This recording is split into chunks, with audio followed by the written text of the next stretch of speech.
Good afternoon. I'm here once again to update the public concerning the currently available information regarding Saturday's tragic shooting. Homicide detectives have continued to work around the clock to gather information and more evidence. While we have uncovered some new information, there is still a great deal of investigation to be completed. This briefing serves to update the public on the recently verified new investigative information. First, we have confirmed that the shooter previously worked at a Dollar Tree store from October 21st, 2021 through July 2022 in the Oakleaf area. Additionally, we have discovered new facts regarding the shooter's movements and whereabouts hours and minutes before he committed his acts of senseless violence at Dollar General. At 11:39 a.m., the shooter was driving in his car in Clay County, headed towards Jacksonville. Investigators have learned that when the shooter arrived in Jacksonville, before he parked at Edward Waters University and outfitted himself with his tactical vest, he stopped at the Family Dollar store located at the intersection of Myrtle Avenue and Kings Road. Not only did the shooter park at the Family Dollar, he also went inside his store and bought some items. Coupled with this new information is surveillance footage showing the shooter's movements both at the Family Dollar and at Edward Waters University. I'll be sharing portions of that video footage with you shortly. First, I would like to detail the complete timeline of the newly discovered information pertaining to the shooter's movements earlier on Saturday before he committed these atrocities. On 8/26 of 2023, at 11:39 and 04 seconds, the suspect's vehicle was seen exiting Clay County. At 12:23 and 13 seconds, the suspect pulls into the Family Dollar located at 1282 Kings Road. At 12:24 and 15 seconds, the suspect exits his vehicle and enters the Family Dollar. At 12:29 and 54 seconds, the suspect exits the business and returns to his vehicle holding a small shopping bag and enters his vehicle. At 12:31 and 8 seconds, First Coast Security vehicle enters the parking lot and parked in front of the business.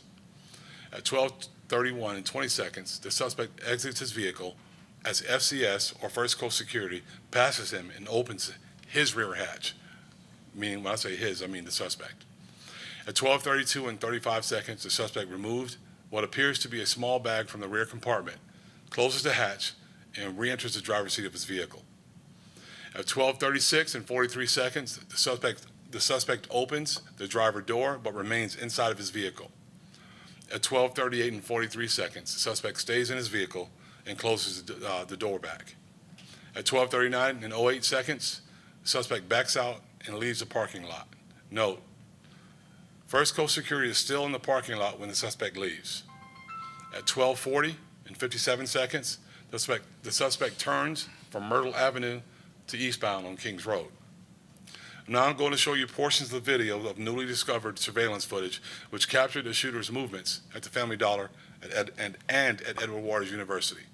Also, I'm going to show you previously unreleased footage from inside Dollar General. This footage shows Jacksonville Sheriff's officers inside the store after the shooter had begun his rampage. We also believe once those officers got inside is when that suspect decided to kill himself.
That's the suspect there entering the store with a mask on his face.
So you notice the reaction, a gunshot rang out.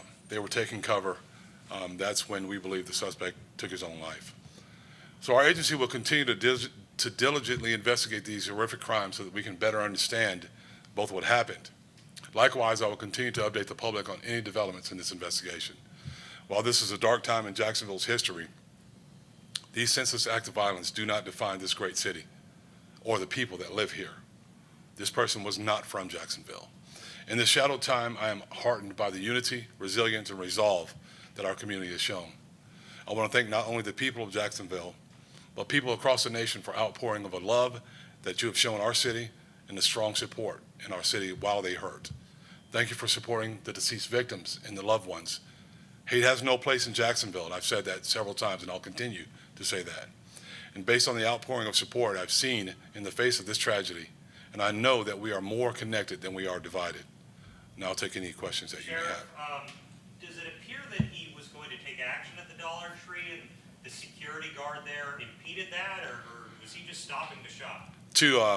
When I'm looking at it, it doesn't appear to me that he wanted to face anyone that may cause him any issues. So it looks like he wanted to take action at the Family Dollar. That's what it looks like. And he did not, because I think he got impatient and got tired of waiting. So what did he buy there, or was it just a way to cover? It's hard to tell. We don't know what he bought yet. The detectives are still going through all that stuff. This, like I said, this is unfolding.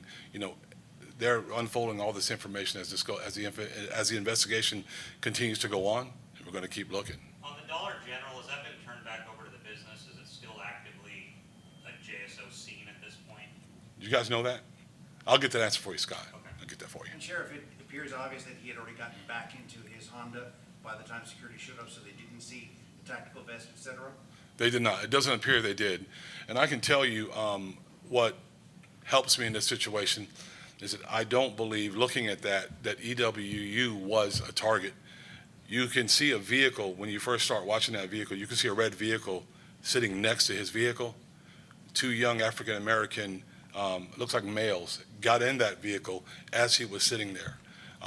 So it gives me some comfort knowing or believing that based off what we saw, him stopping at the Family Dollar, him working at a Dollar Tree previously, and then him going to Dollar General, that was his intent the entire time. Why? Sorry. The scene's been released. Yeah. Why? That store? Still hard to tell. That scene has been released, Scott. Any word on, it has been released. Any Yes. word on the manifesto? Is that something that would be released or not? Yeah, it's going to take some time. So our FBI partners are going through that with a fine-tooth comb, as we are. We want to make sure that there's no other actors. We don't think that there are. But also chase the intelligence to make sure that there's nothing out there rising up from this. We don't think so, but my pledge to this community is to be as transparent as possible. So as soon as we get to a point where we can release that, we'll do it. May take a week, may take 2 weeks. It's going to take a little while, but we plan to do that.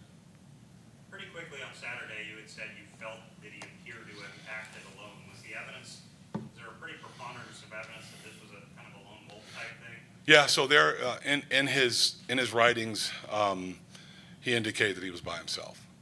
He didn't, Scott, I'll tell you, he didn't like anyone. I mean, What do you mean? he didn't like, you know, you'll read, you read and you see things like, you know, he may say that someone he was all right with, and then later on he'll say something disparaging about that group of people. He didn't like government. He didn't like left or right, if that's what we're talking about. He didn't like anything. So I'm sorry. Sorry. Have you spoken with his parents? The detectives have, the investigators have spoken with his parents. I have not. Thank you, Sheriff. Thank you.